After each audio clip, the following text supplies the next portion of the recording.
Apex Partners apresenta Mundo Business com Ricardo Frizeira. Olá, seja bem-vindo ao programa Mundo Business. Meu nome é Ricardo Frizeira. Eu vou te acompanhar aqui nos próximos domingos às 10 horas da manhã e à 1 hora da madrugada. A liderança de hoje já faturou mais de 4 bilhões de reais e vende mais de 1 milhão de garrafas de vinhos todos os meses. Hoje eu estou aqui com Rogério Salume, fundador da Capixaba Wine. Rogério, muito obrigado pela presença. Obrigado pelo convite, Ricardo. É um grande prazer estar aqui. Sucesso para você nessa nova jornada e que esse programa traga bons frutos para o Estado, né? Muito obrigado. Rogério, a ideia aqui é a gente contar um pouco das histórias, das trajetórias dos empreendedores que constroem o nosso PIB. Você é um deles. Você é baiano, veio para o Espírito Santo. Como é que foi isso, essa vinda para o Espírito Santo? Eu sou baiano de Itabuna, que é sul da Bahia. Eu cheguei em Vitória em 89. Ou seja, temos aí quase 31 anos completos daqui. Já tenho mais tempo como capixaba do que como baiano, mas sou apaixonado pelos dois estados. Mas minha vida mesmo, toda a minha história de família, né, os meus filhos, as minhas iniciativas foram aqui no Espírito Santo. Eu tenho muito orgulho, fui sempre muito bem recebido, né? Um estado maravilhoso, com um potencial incrível, muitas vezes não muito, vamos dizer assim, acreditado, não muito né? valorizado, e valorizado, né? pelos capixabas, pelos empresários. A gente está mudando isso agora, a gente precisa dar mais valor a esse estado que tem. Eu sempre falo isso, a gente tem condição de ser o estado referência no Brasil. E por que não? É só trabalhar, confiar e trabalhar. Perfeito. Rogério, você começou como vendedor de bala, é isso? Isso. Como é que você foi parar no vinho?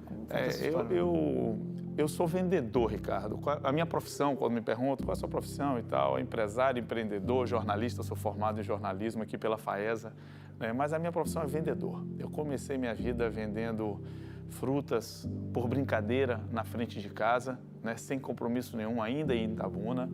Depois eu vendi pãezinhos em Salvador, que eram feitos por uma funcionária que trabalhava lá em casa, que nos ajudava. E aí, quando eu vim para Vitória, por uma questão de vontade, né? Não por necessidade, eu sempre gostei de trabalhar. E aí fui buscar uma empresa, uma distribuidora para trabalhar e comecei a trabalhar de verdade como vendedor, representando aí balas Dori, Adams. Na época era a bala de iogurte, né? Os confeitos Dori. E foi muito legal, porque naquela época eu não tinha um carro, né? Eu andava de bicicleta pela cidade toda. Eu tive a condição de conhecer toda a Vitória andando de bicicleta, subia, descia todos os bairros. E isso me fez ter uma visão da cidade legal, conhecer muitas pessoas que me abriram muitas portas, né? E aí eu estou falando dos donos de mercearias, de padaria, de restaurantes, de lanchonete. E com essa relação eu fui trocando de empresa para outros produtos. Trabalhei no food service, atendendo principalmente restaurante. Trabalhei em empresas que importavam bacalhau, azeitona, azeite.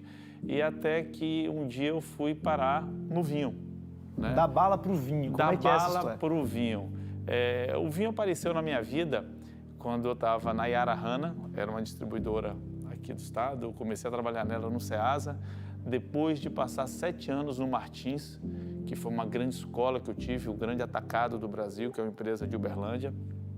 Voltei para uma empresa capixaba, para Yara Hanna.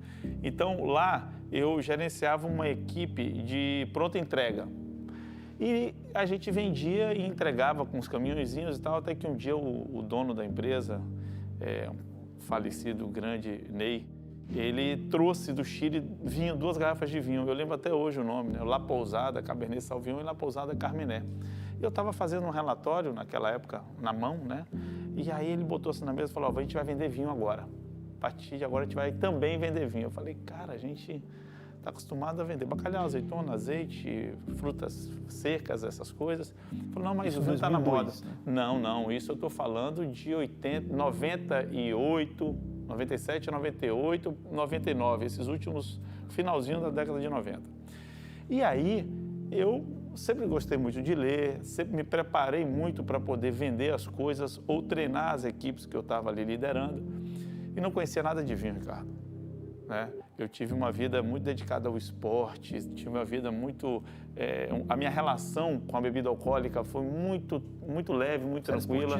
Eu nadei até os 21 anos, né? Me dediquei muito ao esporte. Até hoje eu me dedico muito ao esporte. E aí saí naquele dia da empresa, parei na livraria Logos e fui comprar 2 livros, a Bíblia do Vinho e a História do Vinho. E aí comecei a ler, estudar, comecei a me preparar para poder vender, para saber falar das regiões, das uvas, da história do vinho. Agora, o vinho é um negócio complexo, né? E você, seu propósito com a Wine sempre foi descomplicar o vinho, facilitar e democratizar o acesso ao vinho. Isso. E eu aprendi isso aí, na realidade, quando eu comecei a vender, porque as pessoas queriam saber os detalhes dos aromas, das harmonizações. Eu falei, cara, olha só, o vinho é bom, o vinho vende, é gostoso, não é? Conta aquela história do sommelier pra gente. Eu já vi na palestra. Comecei a participar de confrarias também para aprender. Comecei a gostar desse universo do vinho, achei interessante. E aí, em determinado momento, eu estava numa confraria, participando de uma apresentação com um sommelier que veio de São Paulo, e aí o cara estava falando de um vinho francês, e ele rodava aquela taça, todo mundo quieto, ouvindo, e aí ele perguntou para as pessoas qual o aroma que estavam sentindo naquela taça. Naquele momento, Ricardo, eu já conhecia 70%, 80% das pessoas que estavam na sala naquele evento, porque eu vendia para elas, né? Eu já tinha saído da Yara nesse momento e já estava como um representante distribuidor da Decanter. Eu já estava começando a empreender, ou seja, eu comprava e vendia vinhos e tirava pedido. Então, quando o sommelier perguntou os aromas, as pessoas começaram a responder, poxa, eu estou sentindo aqui frutas negras, né? Eu estou sentindo cassis, anis. E eu olhava para as pessoas e falava, não pode. Frutas negras eu conhecia, você só conhece frutas negras no Natal, que é ameixa, né? E as pessoas, não, mas isso aqui eu lembro, me recorda aos aromas que eu senti em tal país, nunca viajou. Então, era uma questão das pessoas terem uma necessidade de pertencer àquele ambiente e começava a mentir, falar um bocado de besteira. E eu falei, não está certo. Aquela sofisticação para mostrar que você pertence, faz parte. Desnecessária. E aí foi criando na minha cabeça, né? Foi criando a ideia de que, poxa, não é legal para você vender um produto ou trabalhar numa indústria precisar inventar uma história que não é verdadeira. E foi aí que nasceu o conceito de democratizar o consumo de vinho, de quebrar um pouco o que eu chamo dessa frescura do universo do vinho, que o mundo todo consome há mais de 8 mil anos. É uma bebida de celebração, é uma bebida de momentos de prazer. Você não precisa, se você não tem conhecimento, mas quer tomar, tome com moderação, porque é uma bebida alcoólica, né? A gente não tem que ficar aqui agora, vai beber, porque é uma bebida alcoólica, tem que ser bebida com moderação, mas com prazer. Se você não gostou desse vinho, tem mais de 2 milhões de vinhos diferentes no mundo. Então, se você não gostou de um, você vai para outro. Se eu gostei, eu tomo esse. E vamos parar de ficar comparando as coisas, porque não faz sentido. E aí nasceu o conceito de democratizar, dar acesso às pessoas à bebida no momento que ela quer, da forma que ela quer. Se não tem taça, toma num copo de geleia. Se não tem, toma num canudinho. Harmoniza com feijão, arroz, com bife, com pastel. Vamos ser felizes. Agora, o Brasil é um país muito consumidor de cerveja, né? Como é que é vender vinho para um público acostumado a tomar cerveja? O Brasil é um país, sem sombra de dúvidas, consumidor da cerveja pelas suas características climáticas, pelas suas características festivas, né? E a cerveja aqui, ela detém um share enorme. E ok, tudo bem, a gente não tem uma cultura. Quando ele fala, é a participação de mercado. Enorme. Vamos dizer assim, no que as pessoas compram nesses momentos. Não à toa os homens mais ricos do Brasil, Jorge Paulo Lemann e etc., são donos de cervejarias, né? Também. E aí eu confesso que eu estudei um pouco esse mercado da cerveja para ver onde eu conseguiria aplicar alguns conceitos que o mundo da cerveja aplica para poder atrair as pessoas. E de verdade, a simplicidade do mundo da cerveja, né, é o que faz ela ser desse tamanho. E a complexidade do mundo do vinho faz com que as pessoas se afastem, porque se a gente vai sentar no restaurante, né, a pessoa já dá uma carta de vinho. Aí você abre aquilo ali, vários países, várias uvas, e ninguém olha aquilo, está todo mundo olhando o preço do lado. Meu Deus do céu, como é caro. Aí fica ali passando o olho, procurando o melhor preço. Quando você faz uma comparação com a cerveja, você senta, você olha para o garçom, você olha para quem está atendendo, levanta e só faz assim. ou faz um sinal, a pessoa já entende, já vem com a cerveja, com o copo. É mais simples, é mais rápido, né? Tem menos barreiras. Então, poxa, se você fizer uma comparação com o momento de pedir uma cerveja e o momento de pedir o vinho, você demora 10 segundos, você demora 5 minutos. E aí a gente, entendendo isso aqui, fala, vamos quebrar essas barreiras. Então, vamos tomar um vinho mais simples, sem toda essa frescura que ele envolve. E aí eu comecei, junto com o time, e é importante falar isso, quando eu falo eu estou representando todos os wineanos, todas as pessoas que fizeram isso. Eu não fiz nada sozinho. É quem trabalha na Wine. Os wineanos são os nossos colaboradores. Então, seria muita pretensão falar que eu fiz. Eu tive a ideia, eu comecei, trabalho muito, mas eu nunca fiz nada sozinho. Então, a gente começou a desenvolver uma comunicação, conteúdo, para que as pessoas perdessem o medo e quebrassem as barreiras. E deu certo, porque o nosso número, nós temos mais de 1 milhão de clientes hoje no Brasil, né? E desses mais de 1 milhão, milhares desses clientes tiveram o primeiro contato com o vinho através da Wine. Com a Wine, né? E aí de vendedor de rua até fundar a Wine, como é que foi isso, esse processo? Sair, achar o sócio certo, achar os sócios, compor a equipe? É uma jornada que a gente passa até o momento de empreender, porque empreender não é uma coisa, não é para todo mundo. As pessoas têm medo de falar isso, têm receio, falam, não, todo mundo tem que empreender. Não, olha só, gente, empreender não é para todo mundo. E empreender não é só montar uma empresa. Você pode empreender dentro das empresas que você trabalha, você pode empreender dentro de casa, você pode empreender na sua comunidade, no seu condomínio. Você tem várias formas de empreender. Agora, você... Empreender é uma forma de pensar, né? Você iniciar um projeto grande, você desenvolver um produto, você montar uma empresa disruptiva, requer prioritariamente 3 conceitos básicos. O primeiro dele, tem que gostar de vender. Tem que gostar de vender. Se a pessoa não gosta de vender ou tem medo de vender, dificilmente ela vai conseguir empreender, porque você tem que vender a sua imagem, a sua ideia, né, o seu produto, o seu serviço. Tem que gostar de vender. Segundo, tem que gostar de gente, de se relacionar, de conversar, de estar com as pessoas.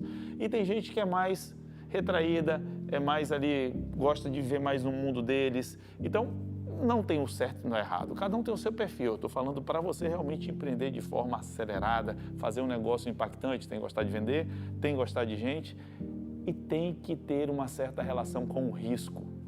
Tem que gostar do risco, né? Tem gente que não consegue perder 1 centavo, que não gosta de arriscar nada, tem medo de... E aí o empreendedor que tem medo de arriscar, ele não sai da etapa 1.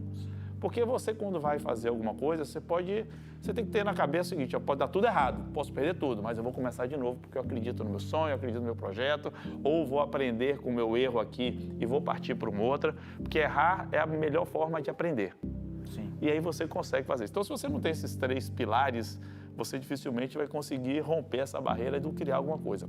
Hoje as startups estão muito voltadas, inclusive, para essa questão de experimentação, de errar e aprender, melhorar. Que é muito aceito nos países mais desenvolvidos e estamos começando a entender a importância do errar de forma controlada, de forma, vamos dizer, no caminho de executar um projeto. Você tem alguns erros que você vai cometer. Aqui no Brasil, ainda é muito presente a cultura de que você não pode errar. Se você errar, você é um fracassado. Você não pode... Não, olha só. Enquanto nos Estados Unidos, pelo contrário, né? A pessoa pergunta, o que você já fez? O que você já fez? Aí você não... O que você aprendeu com o seu erro? Você repetiu? Não, não repeti, porque se eu aprendi, eu não vou repetir. O problema é quando você erra e repete aquele erro constantemente. Aí já é uma outra discussão. Não ter vergonha de errar, porque errar faz a gente aprender. Errar faz parte. Você só erra quando você testa, você só erra quando você arrisca, você só erra quando você está evoluindo. Então, a gente está agora começando a aprender isso aqui no Brasil. Espero que as pessoas vençam também essa barreira. Então, eu me formei em jornalismo e fui fazer um MBA na GV em Marketing. E nesse momento a minha cabeça começou... Isso aqui em Vitória? Aqui em Vitória. Toda essa minha trajetória foi aqui. O único curso de especialização que eu fiz foi em Finanças no IBMEC em São Paulo. O resto eu fiz aqui. Então, nesse momento, lendo muito, me relacionando, estudando, eu me senti preparado, né? Eu me senti preparado, então achava que eu poderia me arriscar para empreender alguma coisa. Então eu gostava de vender, eu sou vendedor, adoro gente, me relaciono 24 horas por dia E de verdade, eu sou um cara um pouco acima da curva no que diz respeito a risco. Eu sempre tenho várias entrevistas minhas que está lá escrito, eu não tenho medo de começar tudo de novo, hoje, nesse dado momento. Se você me perguntar se eu tenho medo, fala, não. Os meus filhos, a minha esposa, a minha família sabem, eu não tenho medo de começar de novo, porque eu tenho que acreditar no meu potencial. E aí eu acho que é outra regra básica, você tem que acreditar em você mesmo. Então eu não tenho medo de começar de novo. E aí é a questão do risco. Mas você vai arriscar tudo falando, sim. Eu não tenho medo de começar de novo. Agora, como é que o brasileiro está acostumado com a mentalidade de CLT, de ter que trabalhar, sair da faculdade, arrumar um emprego? Como é que muda essa mentalidade para uma mentalidade de eu quero tomar risco, que é um pouco a mentalidade do americano, né? Eu quero tomar risco, eu quero ser um empreendedor, eu quero... Quero deixar de ganhar o salário e vamos ver o que é que vai dar. Exatamente. Como é que muda isso? É um paradigma, né? Isso é uma decisão pessoal. Tem duas coisas, Ricardo, na vida que são, ao meu ver, as duas coisas mais difíceis na nossa passagem por aqui. A primeira dela, quem é pai, quem é mãe, vai entender o que eu estou falando, é educar filho. É muito difícil, mas aí a gente é imbuído do amor. E aí a gente vence essa barreira. A segunda coisa mais difícil, de novo, ao meu ver, é você fazer profissionalmente o que você gosta. E aí vem o medo do risco, o medo de perder a estabilidade, o medo de não ter uma carteira de trabalho, o medo de não ter o recurso no final do mês para pagar as contas.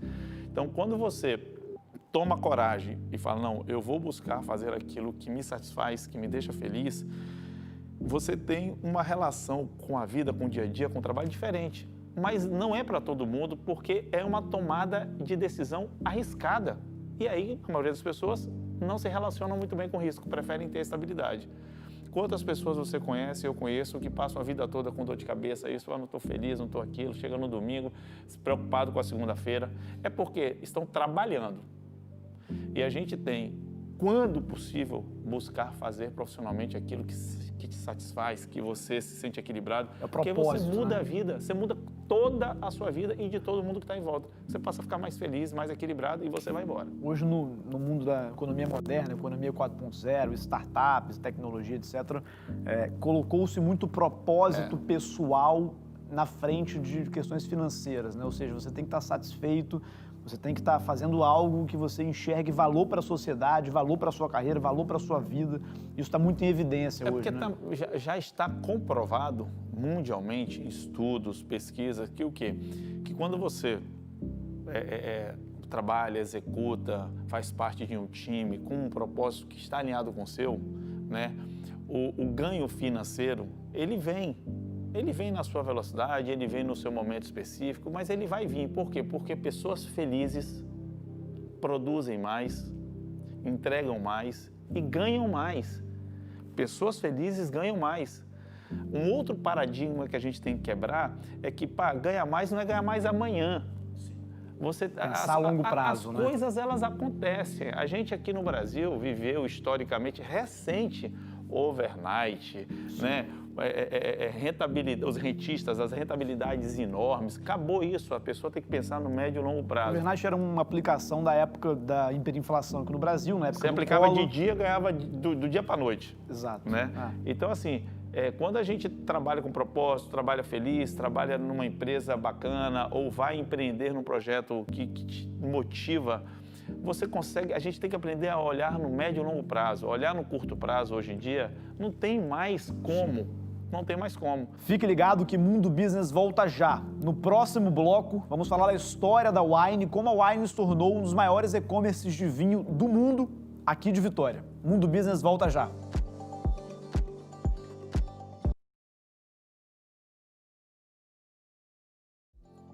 Estamos de volta a Mundo Business com Rogério Salume, fundador da Wine. Rogério, a Wine foi fundada em 2008, né? Como é que foi esse processo de fundação até uma das maiores empresas do setor no mundo? Então, Ricardo, são 12 anos de história da Wine. A operação começou em 2008, aqui no Espírito Santo. Mas, assim, historicamente, a gente está no mercado de vinhos, de e-commerce de vinhos desde 2004. Então tem que dar só uma volta, tem que voltar um pedacinho atrás. Em 2004 eu fundei a Estação do Vinho e até 2008 esta sim foi a primeira empresa, foi o primeiro e-commerce de vinhos do Brasil. Em 2008 a gente saiu... Estação do Vinho. A Estação do Vinho. Em 2008 a gente vendeu a nossa participação na Estação do Vinho e nasceu a wine.com.br. E aí sim, quando a Wine nasceu, a gente já trouxe, obviamente, uma bagagem de conhecimento, né, de visão do que era o mercado, de conhecimento, e isso fez com que a gente tracionasse esse novo projeto de forma mais acelerada, mais robusta. E deu tudo certo, né? A Wine é uma empresa que cresce desde a sua fundação, a Wine é uma empresa que chega a todos os estados, todas as principais cidades do Brasil. Como a gente já comentou, com mais de 1 milhão de clientes, mais de 200 mil sócios no nosso clube. É o maior clube de vinhos do mundo, né? Ano passado a gente entregou mais de 11 milhões de garrafas de vinho. Esse ano a gente já passou de garrafas por mês. Não, ano passado completo. Este ano por mês a gente já ultrapassou mais de 1 milhão de garrafas na média mensal, o que já traz um crescimento versus ano passado muito interessante. E é uma empresa que está ajudando, democratizando, dando acesso às pessoas a esse produto. E eu costumo brincar, mas brincar com aquele fundinho de verdade, que a gente trabalha para levar momentos de prazer e conectar pessoas. Eu acho que esse é a nossa missão. Você deu tudo certo, mas foram muitos desafios, né? Muitos desafios e muitos erros. Muitos fracassos, né? Mas nunca desistimos de continuar o nosso trabalho, sabe? De realizar o nosso sonho, de entregar a nossa proposta de valor, de se relacionar de forma profunda e alinhada com o nosso cliente, com o nosso fornecedor, com o nosso investidor. Então, tem muitos pilares que eu chamo da caixinha preta que fica lá dentro da companhia, que a gente não abre mão e que vai sempre, quando tem alguma dúvida, olha para ela, revisa aquilo lá e continua. Agora, você entrega vinho no Brasil inteiro, né? Como é que é esse processo de logística aqui no Brasil para distribuir vinho num país de dimensões continentais? Esse é o maior desafio de qualquer e-commerce no Brasil. Falando especificamente no Brasil, porque é claro para todo mundo que a gente não tem uma infraestrutura adequada, a gente não tem rodovias ainda no nível que precisamos ter, a gente não usa o modal ferroviário, a gente não sabe usar o modal hidroviário, né? Seja ele nos rios, seja ele de cabotagem na nossa costa. A gente não tem uma infraestrutura também portuária para fazer carga no Brasil, ou seja, a gente está no processo de desenvolvimento de toda essa infraestrutura logística. São pioneiros numa operação de distribuição de vinho dessa escala aqui no Brasil. A gente começou isso, ninguém fazia isso antes da Wine, né? Tivemos que desenvolver e patentear uma embalagem, que é a Wine Box, que as pessoas chamam de caixa preta. Eu falo, olha só, caixinha ou caixa preta tem os concorrentes. A Wine tem a Wine Box, um produto patenteado que foi desenvolvido, pensado, registrado para poder levar o vinho à sua casa de forma segura e usando o modal aéreo, usando o modal terrestre, usando o modal que for. Porque o vinho quebrasse também. Porque antigamente as pessoas costumavam mandar em caixa de madeira, né? Ou usar só o modal terrestre, os caminhões. E a gente começou muito forte usando os aviões para poder fazer chegar rápido a qualquer lugar do Brasil. Para isso, a gente teve que desenvolver uma embalagem. E esse foi um desafio que a gente conseguiu vencer e virou um diferencial competitivo da empresa no começo, porque ninguém, como era patenteado, ninguém podia ter esse tipo de embalagem. Agora, Rogério, a Wine é uma empresa de tecnologia, né? Um e-commerce, é digital, um negócio que já nasceu digital, basicamente. Os desafios de ter um negócio digital aqui no Brasil, de conseguir não só distribuir, mas também ter uma equipe de tecnologia, de programadores de qualidade, criando tecnologias adequadas. Como é que é isso?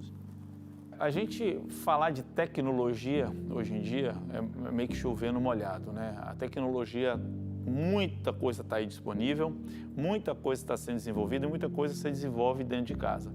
Mas qualquer negócio hoje em dia que não tenha a tecnologia como um dos pilares de diferenciação de investimento, vai ficar um pouco distante da realidade, porque a tecnologia ela está para ajudar, né?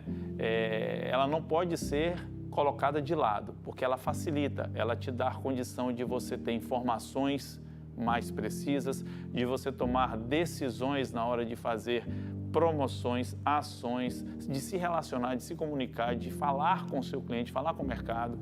A gente tem aí várias coisas que são utilizadas por todas as empresas, com a Wine principalmente, a gente usa Big Data desde que nasceu, a gente tem Explica um banco... para o nosso telespectador o que é o Big Data.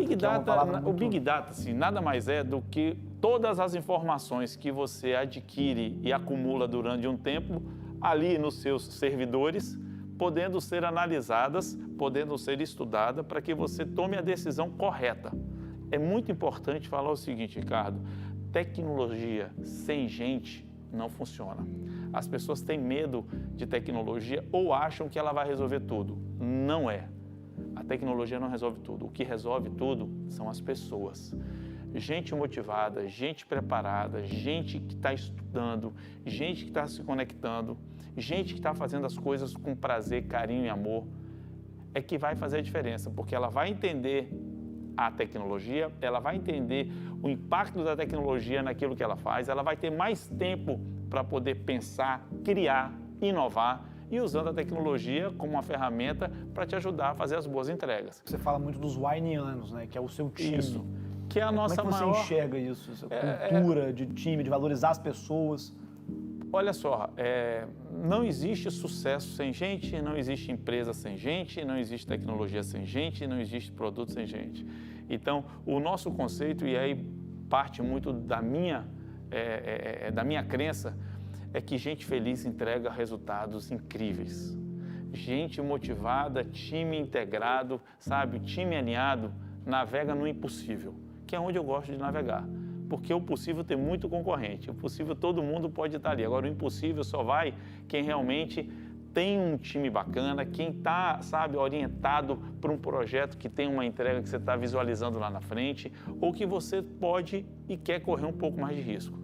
Então, pessoas fazem diferença em qualquer lugar. Dê atenção, sabe, escute, valorize as pessoas, porque são elas que vão fazer a sua empresa crescer, são elas que vão fazer as entregas que você precisa que serem feitas. Rogério, a Wine é uma gigante no setor e, nesse período, precisou de muitos investidores, né? Muitas pessoas experientes para se acoplarem ao negócio e fazer o negócio crescer. Como é que foi receber esses investidores como a Abílio Diniz, por exemplo? A gente, quando vai crescendo, né, você vai precisando de recursos, de dinheiro para continuar investindo, para poder contratar mais pessoas, para poder fazer investimentos em centros de distribuição, em tecnologia, né, em logística. Então, obviamente, você tem vários caminhos. Ou você vai ao mercado e pega um recurso num banco, pega uma linha de crédito, ou você abre um pedaço da sua empresa para investidores entrarem e trazer esse recurso. Junto com esse recurso, diferente de um banco, você consegue atrair o que a gente chama de smart money, que é aquilo que o dinheiro não traz, que são as relações que as pessoas têm, as portas que elas podem abrir e os conhecimentos e aprendizados acumulados que vem junto. Pessoas mais experientes que trazem dinheiro, mas também trazem conhecimento. Muito importante. Em 2016, a gente tinha uma nova necessidade para continuar crescendo, tá? A gente tinha um projeto de levar a empresa para romper a barreira, como temos hoje, de faturamento, de expandir o nosso negócio. E a gente abriu uma nova rodada, foi quando entrou a Península Participação, que é o fundo, a empresa de investimento do Abílio Diniz, e que também, além do investimento financeiro, trouxe uma oportunidade muito grande de relacionamento, de visibilidade no mercado, tanto no Brasil. É um dos maiores empresários do Brasil. É um dos maiores do Brasil, disparado, né? O Abílio Diniz, Jorge Paulo e outras pessoas. Agora tem uma história bacana.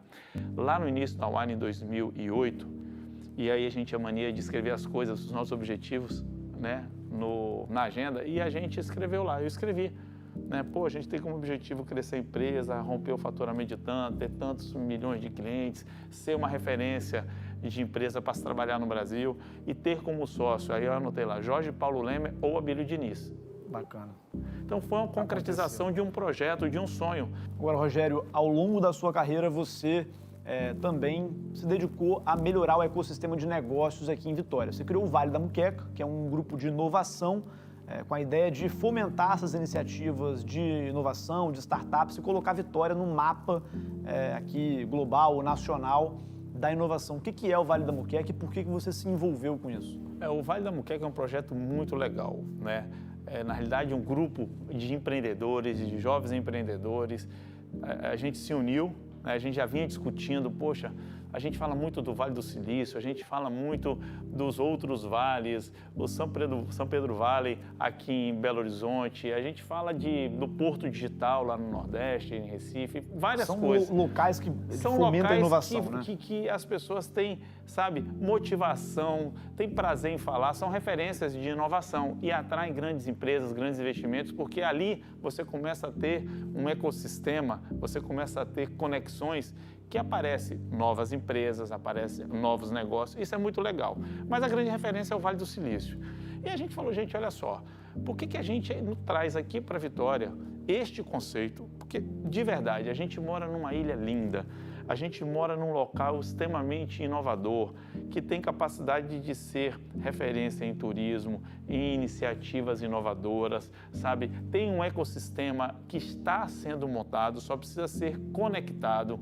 E aí nasceu o Vale da Muqueca com essa ideia de conectar, não é de ser o representante, mas de conectar todas essas frentes e mostrar que sim, é possível a gente transformar a Vitória, é possível a gente transformar essa região, vamos num local de referência para inovação, para investimento e de ser um local bom para se morar, né?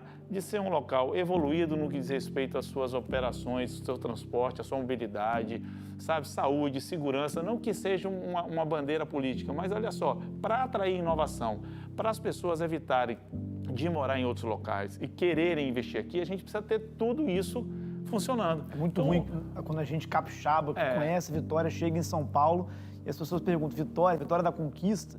Quer dizer, é isso. Até hoje falam, da Wine de Vitória. Não, a Wine é de São Paulo. Não, cara, a Wine é de Vitória. A gente tem que ter orgulho disso. Claro. A gente tem que ter orgulho de onde a gente vive, a gente tem que ter orgulho dessa cidade que a gente mora. E para isso, o Vale da Muqueca nasceu para poder conectar, fazer isso de verdade acontecer, trazer pessoas de fora e com um grande objetivo de 5, 10 anos, ser o principal local de investimento e de inovação do Brasil.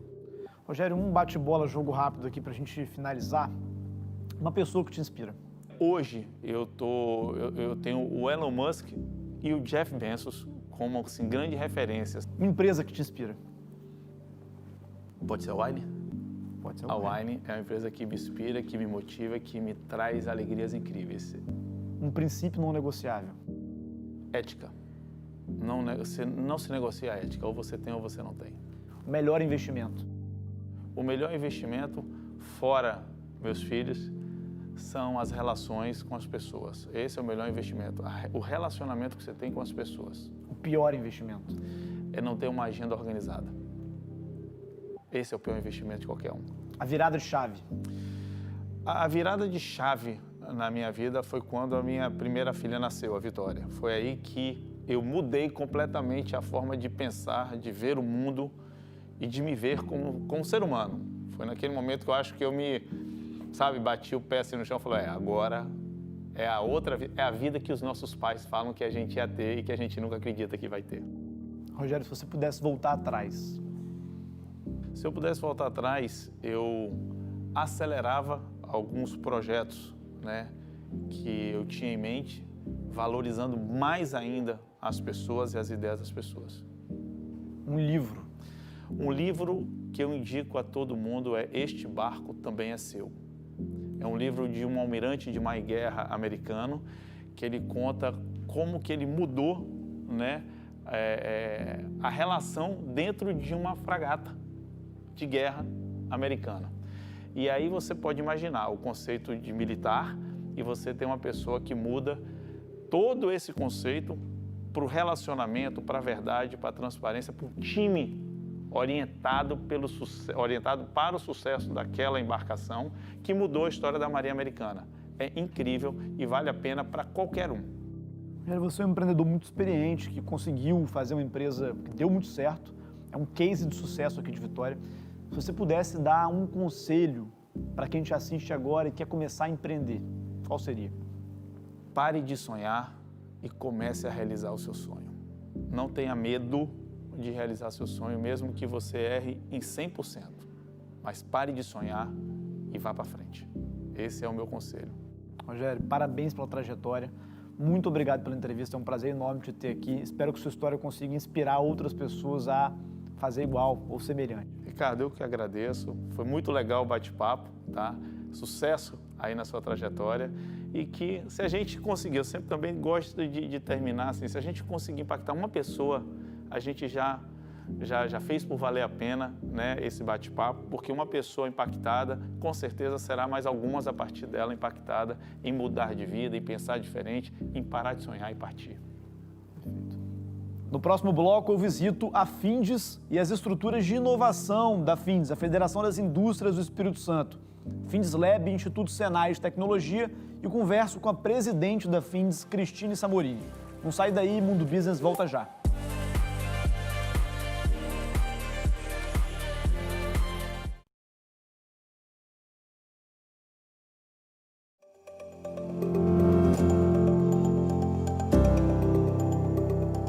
Hoje estamos aqui na Federação das Indústrias do Espírito Santo. Com a missão de fortalecer a indústria para desenvolver o Estado, a última gestão do presidente Léo de Castro pôs fim à novela do restaurante giratório e instalou no coração de Vitória um marco arquitetônico e econômico, o Findes Lab, hub de inovação da indústria.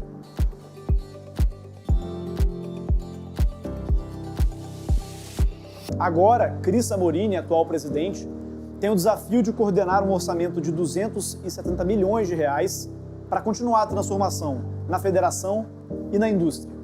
Para isso, além do Findes Lab, lançou o Instituto Senai de Tecnologia para Eficiência Operacional. Hoje vamos conversar com 3 protagonistas da atual gestão da Findes.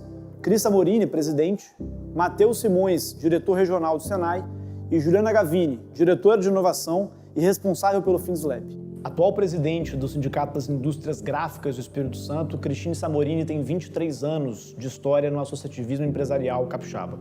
É a primeira mulher da história eleita presidente da Federação das Indústrias do Espírito Santo e também é a única presidente mulher entre os presidentes de Federação das Indústrias aqui do Brasil. Cris, obrigado pela participação. Desde a última gestão aqui da Findes, vocês propuseram algumas mudanças, né? Que mudanças são essas e quais são os princípios e valores que norteiam a sua gestão? Bom, primeiramente eu que agradeço a oportunidade de estar falando, né, representando uma entidade tão importante aqui para o nosso Espírito Santo. A gestão vem fazendo uma importante mudança em relação à modernização e à profissionalização de uma entidade que tem tanta representatividade. Na gestão passada foi uma opção profissionalizar e viemos numa sequência de principalmente mudar estruturalmente a gestão. Então foi feita uma alteração no nosso estatuto, né, que nós temos uma parte regimental importante. Com isso foi constituído um conselho de administração para que a gente tivesse os executivos trabalhando como executivos, né, porque antes nós somos diretores voluntários, eu sou uma presidente voluntária que venho aqui, mas eu não consigo tocar as atividades de gestão no dia a dia, né? Porque a Findes tem 1.400, o sistema Findes tem 1.400 colaboradores, nós temos um volume muito intenso de atividades e eu continuo nos meus negócios, claro. O objetivo principal quando a gente assume uma liderança como essa é dar as diretrizes, né? Entender o que é realmente necessário para a gente vir debater e defender a indústria, no caso, a indústria do Espírito Santo. Então, a mudança foi justamente para a gente deixar o profissional aqui dentro trabalhando e a gente ter o nosso papel, principalmente com o olhar de defesa dos interesses da indústria. Isso é uma coisa que eu acredito muito, principalmente quando a gente faz uma renovação, o estatuto mudou, principalmente essa questão de reeleição, e a gente vem oxigenando. Eu acho que essa questão de oxigenar, trazer novas ideias, principalmente nesse mundo tão digital, tão com tantas transformações, a gente precisa dessa circulação de pessoas. Então a gente está numa trajetória que rompe tudo que as entidades, né, nós somos um destaque a nível nacional, inclusive, temos sido referência para justamente enfrentar isso como sendo uma oportunidade de gerar trazer novas lideranças para estar atuando à frente de uma entidade. Cris, o Espírito Santo tem 18 mil indústrias. Qual a importância das indústrias estarem filiadas à FINDS? Bom, hoje nós temos 2.400 indústrias que são associadas aos sindicatos, que é a base da federação, né? E aqui, o que a gente faz de mais importante? Defende os interesses que são legítimos da indústria. Então, aqui internamente nós temos um corpo técnico muito bem estruturado, que a gente qualifica, inclusive, as nossas escolhas em relação aos debates, do que a gente precisa, principalmente, entrar com posicionamento, o que a gente precisa de estruturar, principalmente os projetos, melhorar o ambiente de negócio. Então, aqui, as indústrias conseguem encontrar um ambiente que realmente defende os interesses. Nós somos compostos hoje por sindicato, nós temos as câmaras setoriais, que são exatamente, como exemplo, vestuário, moveleiro, alimentos e bebidas, que são setores essenciais para o desenvolvimento do Espírito Santo. Nós temos a Câmara de Mineração, de Indústria de Base, de Construção Civil, que dali surgem os principais demandas e os principais problemas que são comuns aos setores para a gente trazer para um debate qualificado e a gente ter condição de dar um suporte para justamente defender o que é interessante. Além disso, nós temos também os conselhos temáticos.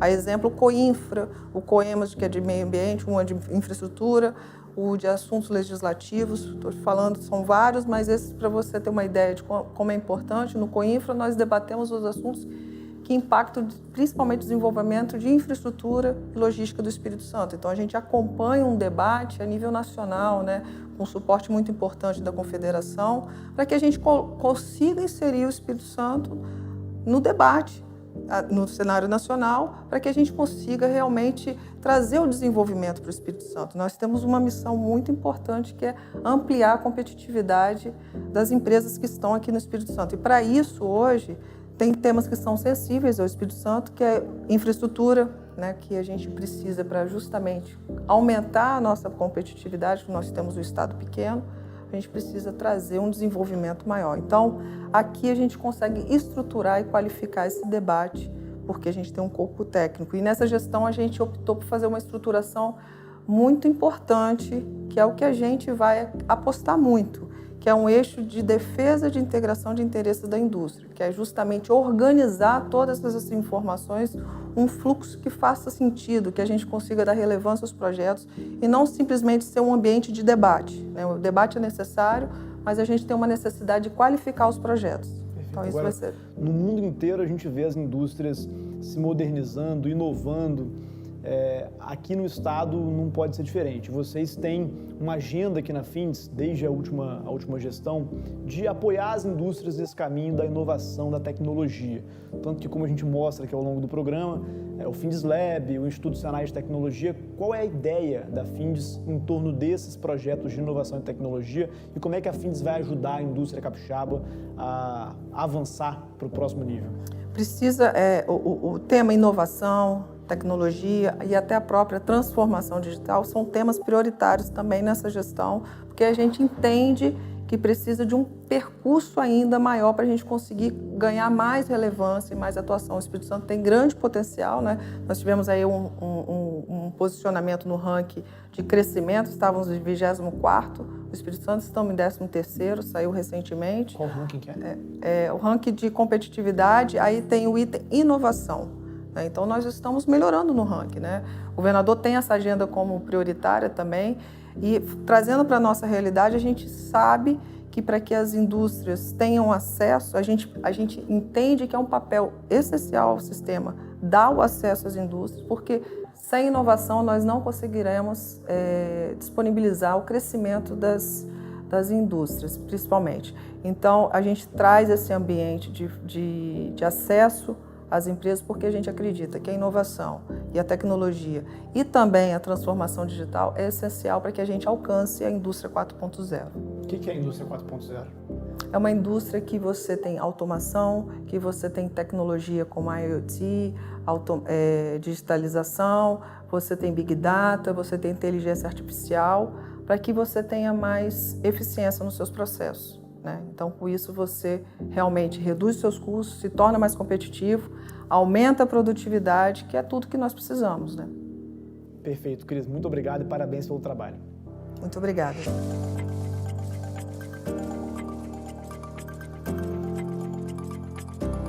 A Findes tem 39 sindicatos filiados que representam a indústria capixaba, responsável por 22% do PIB do estado, 350 mil empregos e 92% das exportações. A Findes se divide em EU, IDEIS, SESI, SENAI e SINDES, com foco para o SESI, Serviço Social da Indústria, maior rede de ensino privado do estado, e para o SENAI, Serviço Nacional de Aprendizagem Industrial, responsável por prestar consultoria às empresas e formar seus trabalhadores. Fazem parte do SENAI o FindesLab e o Instituto SENAI de Tecnologia e Eficiência Operacional, que vamos conhecer agora com o diretor regional do SENAI, Matheus Simões. Matheus, qual é o propósito do SENAI? O propósito do SENAI é transformar vidas para tornar a indústria mais competitiva. E do Instituto SENAI de Tecnologia? O Instituto SENAI de Tecnologia, ele traz um tipo de serviço diferenciado para a indústria, que são soluções em tecnologia e inovação para serem implementadas no chão de fábrica e tornar, então, a indústria mais competitiva, mais produtiva, mais eficiente. Como é que as empresas aqui da indústria capixaba ganham tendo um instituto como esse, Matheus? Aqui no Espírito Santo, nós escolhemos a veia da eficiência operacional. A eficiência operacional, ela impacta diretamente num ponto-chave das empresas, que é a produtividade. Produtividade é um grande desafio da indústria brasileira. O trabalhador americano produz 5 vezes mais do que um trabalhador brasileiro. Então, precisamos tratar com métodos, com tecnologias, com conhecimento, essa questão da produtividade. Por isso que o nome desse Instituto SENAI é Instituto SENAI de Tecnologia e Eficiência Operacional. Exatamente. Nós escolhemos a temática da eficiência operacional, porque ela vai direto na veia da produtividade, da eficiência, e aí em todos os aspectos, trazendo metodologias tradicionais como o próprio Lean, trabalhando questões de eficiência energética, sustentabilidade, economia circular, e ao mesmo tempo chegando também nessas questões mais disruptivas que nosso mundo vive hoje, de transformação digital, indústria 4.0. Então, a escolha, ela tem uma correlação direta com esse tema e, além de ser um tema transversal, que atende todo o espectro setorial da indústria capixaba. Outra iniciativa conjunta do SENAI com a Findes é o FindesLab, o Hub de Inovação da Indústria. Para conversar sobre o FindesLab em específico, eu estou aqui com Juliana Gavini, que é diretora de Inovação e Tecnologia do SESI e do SENAI.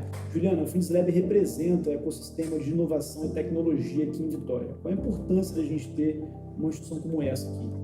Pois é, o FindesLab de fato é um hub, Aqui a gente se propõe a conectar para promover a inovação na indústria. A gente costuma dizer que nós somos uma porta aberta para quem quer inovar. Se você tiver alguma necessidade, está com dúvida no processo, por onde eu começo, vem no FindesLab, procura a gente, seja aqui fisicamente, na nossa nave espacial aqui na Reta da Penha, mas também pelas nossas redes sociais e também pelo nosso site, findeslab.com.br, e vai saber o caminho para se conectar com a gente. O FindesLab ele representa o ecossistema de inovação aqui do Espírito Santo, não só como um ícone arquitetônico, mas também como um ícone da economia capixaba. Qual a importância de ter um hub desse aqui em Vitória? Pois a gente entende e fica muito feliz, o FindesLab completando 1 ano de vida, o quanto que o ecossistema de inovação, o quanto a sociedade capixaba, o quanto as empresas capixabas receberam bem o FindesLab.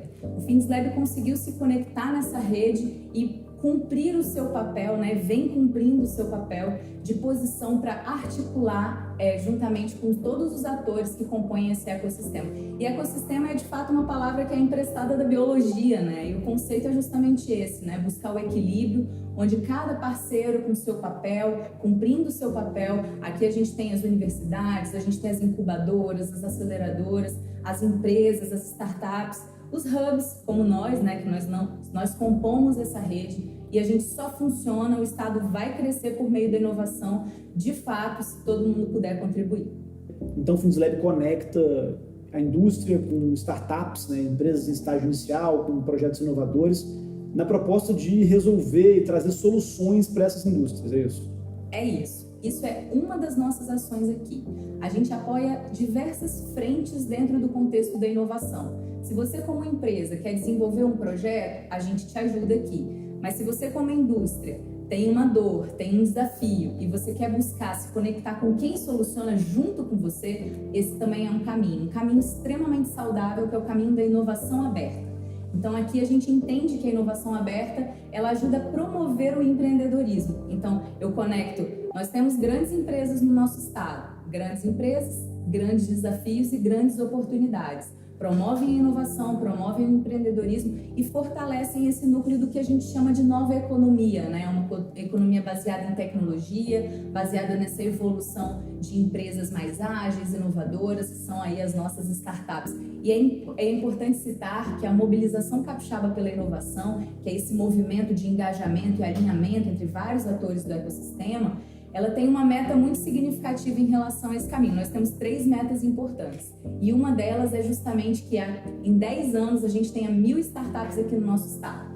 Então, todo mundo coloca o Espírito Santo no mapa da inovação do Brasil também, né? De fato. A gente precisa, de fato, fortalecer essa dinâmica para que a gente consiga cumprir essa meta no futuro. Um ambiente com muitas startups é um ambiente saudável para a inovação. Esse conceito de startups, a gente fala muito aqui no programa e a gente não parou para explicar isso no detalhe. Você quer que eu Fala melhor para o nosso telespectador o que é uma startup.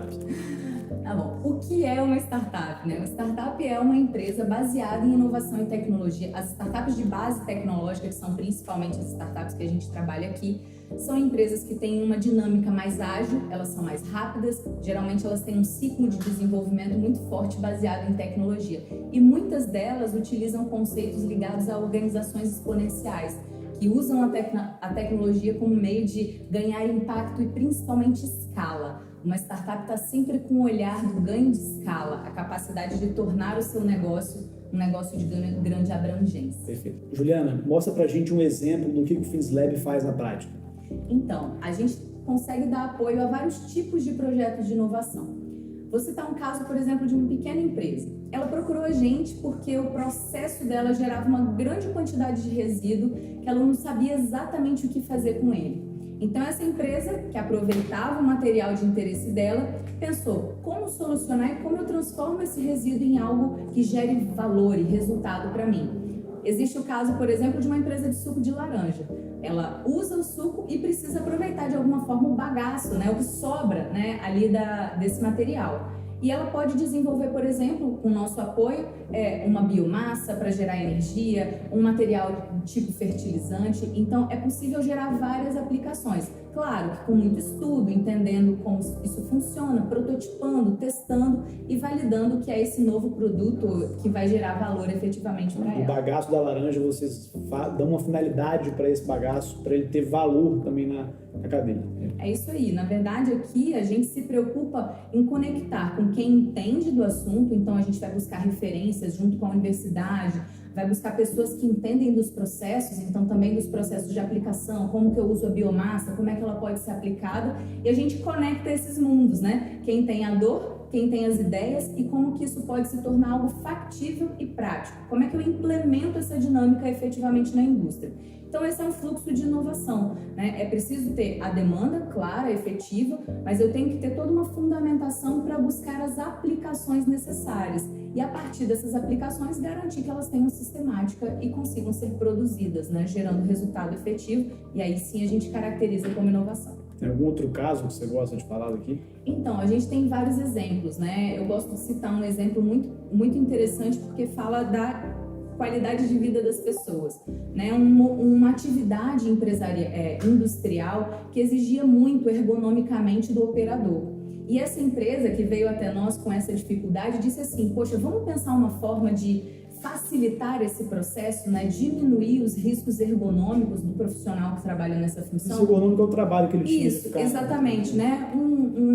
Uma questão da postura, né? Da dificuldade de pega, da dificuldade de movimentação de carga. Então, essa empresa trouxe esse desafio pra gente e a gente desenvolveu junto com eles um dispositivo, parece uma garra, que ajuda a movimentar e faz com que o trabalhador não tenha o esforço físico. Ele simplesmente usa um equipamento para fazer essa movimentação, ou seja, eu consegui melhorar a qualidade de vida desse trabalhador usando um equipamento, usando tecnologia, usando a inteligência necessária para desenvolver um novo aparato para entrar ali naquele processo produtivo. Perfeito. Juliana, para quem quer fazer parte aqui do Hub, tem como? claro, a gente está de portas abertas, né? É importante entender que o nosso fluxo para receber projetos e demandas de inovação é contínuo. Porém, a gente lançou no ano passado o nosso primeiro ciclo do Programa de Empreendedorismo Industrial com as grandes empresas. E esse ano a gente está lançando uma segunda rodada, né? O próximo ciclo, o ciclo 2020. Nesse ciclo a gente tem 8 grandes empresas que estão trazendo seus desafios para buscar identificar startups que topem desenvolver soluções com ela. Então a gente está com as inscrições abertas até o dia 2 de outubro, onde as startups podem trazer propostas de soluções conectando com os desafios das indústrias. Onde que os empreendedores conseguem se inscrever nesse programa? Vamos lá, para se inscrever tem que acessar o nosso site, finslab.com.br, e lá o primeiro passo é conhecer os desafios das grandes empresas. Perfeito, Juliana. Parabéns pelo trabalho. Obrigada. Como vimos, a modernização da gestão da Fins possibilitou melhorar a entrega de valor para a indústria, mas também para a sociedade. Com a pauta futurista da atual gestão, as lideranças Léo de Castro, Cris Samorini, Matheus Simões e Juliana Gavini ajudam a inserir o Espírito Santo no radar nacional de inovação e tecnologia. A gente fica por aqui, nos acompanha no próximo domingo em Mundo Business na TV Vitória. Um abraço.